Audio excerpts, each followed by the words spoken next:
If you want to be able to pay with your Motorola Edge 70 Pro, then we need to do two things. First of all, we need to find out where is NFC and how to turn it on. And secondly, we need to set up the wallet app that will store information about payment cards. So first of all, let's go to NFC. We're gonna open the settings over here. Then we should be able to go to connected devices and then go to connection preferences. You should be able to find the NFC option in here. And so here we can easily disable and enable NFC. I can also recommend you using this option over here, require device unlock for NFC, so that you have to unlock your phone to be able to use NFC and pay with your phone. This is of course made for safety reasons or security reasons. I'm not sure why this option is not enabled by default. It's really a shame, and it should be. In most of the cases, in most smartphones, you have to have the phone unlocked anyway, but still, we can of course turn it on. Now, besides that, we can find the NFC button in the control center, which in my case is over here. So we can easily just tap on this button to turn on or turn off NFC. And NFC does not have to be enabled all the time, but whenever you want to pay with your phone, when there is like the moment where you have to pay with your phone, it has to be enabled. So keep that in mind. Now, let's set up our payment cards, or just payment card. So in order to do that, we can use the Google Wallet app. I'm not sure if it is pre-installed. In my case, I do have it installed. But if you don't have the Google Wallet app, and then you can just simply go to the Play Store, then we should be able to search for wallet. So just simply type wallet over here, just search for it, and then you should be able to find the app. Once you have it, you want to open it, you can grant the permission to send you notifications. If you see this little window, then of course you can just tap on set up card in order to immediately start setting up your credit or debit card. If you don't have it for some reason, you can just tap on add payment card in here, or you can use this plus at the bottom to choose payment card option here. Then you should be able to open the rear camera, and you can get the details off of your credit or debit card. Just simply place it inside of the frame, and you should be able to scan all the information.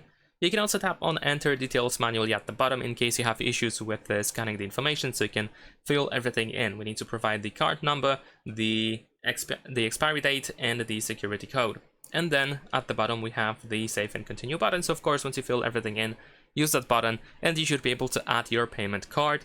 And keep in mind that in some cases, some banks require you to go through additional verification step, which might look like, for example, something like a call. So they might be able to call you and ask you like some security questions, whether it is actually you who is trying to set up the Google Wallet app, if you are trying to add your payment card to the app, and so on and so forth. So of course, in that case, you just have to wait for that verification. Sometimes it happens instantly, sometimes you have to wait up to 24 hours or so. This actually depends on the bank itself.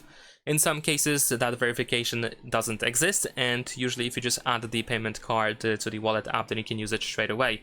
Usually the Google Wallet app informs you if you can actually use the card straight away, or if you need to wait for the verification. So just look out for that information. So now we can pay with our Motorola Edge 70 Pro once you add your payment card. Of course, you can add multiple cards if you want to. You can store more than one card, and then you can also decide which card is the default one. Now, if there is the moment when you have to pay with your phone, or you want to pay with your phone, you just have to place it on top of the terminal, just like you do with the payment card in general.